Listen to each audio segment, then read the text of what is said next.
Bang, besarnya beg.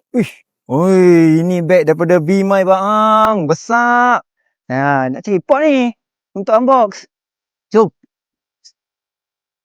Okay, tempat dah dapat. Jom kita unbox.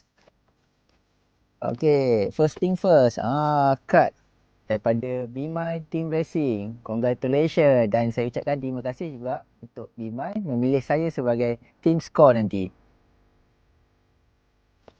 Okay, what else?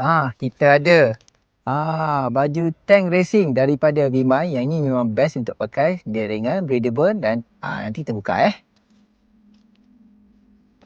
Dan yang ini adalah short. Yang ini memang best sebab dia ada poket yang mana aku boleh letak macam-macam barang, handphone jugalah.